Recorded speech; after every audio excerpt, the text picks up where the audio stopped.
ईरानी वज़ारत ख़ारजा के तर्जुमान इस्माइल बक़ाई ने वाज़ेह किया है कि मुफ़ाहमती याददाश्त बहरान की ज़द में है। सालिसों की जानिब से मुसालिहत की काविशें जारी हैं।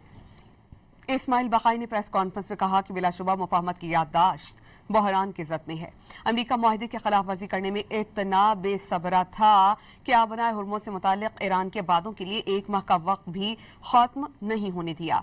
अमरीका के ओमान पर दबाव ने अमन की काविशों में रुकावट डाली है। ईरान आबनाए हुर्मुज़ के जरिए जहाज रानी के लिए ओमान के साथ एक मुश्तरका तरीक़ाकार पर इत्तेफ़ाक़ करने की कोशिश कर रहा है।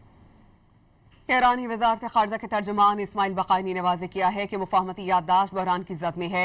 सालिसों की जानिब से मुसालिहत की काविशें जारी हैं। इस्माइल बक़ाई ने प्रेस कॉन्फ्रेंस में कहा कि बिलाशुबा मुफ़ाहमत की याददाश्त बहरान की ज़द में है।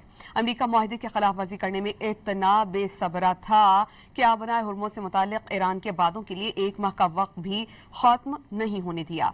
अमरीका के ओमान पर दबाव ने अमन की काविशों में रुकावट डाली है। ईरान आबनाए हुर्मुज़ के जरिए जहाज रानी के लिए ओमान के साथ एक मुश्तरका तरीक़ाकार पर इत्तेफ़ाक़ करने की कोशिश कर रहा है।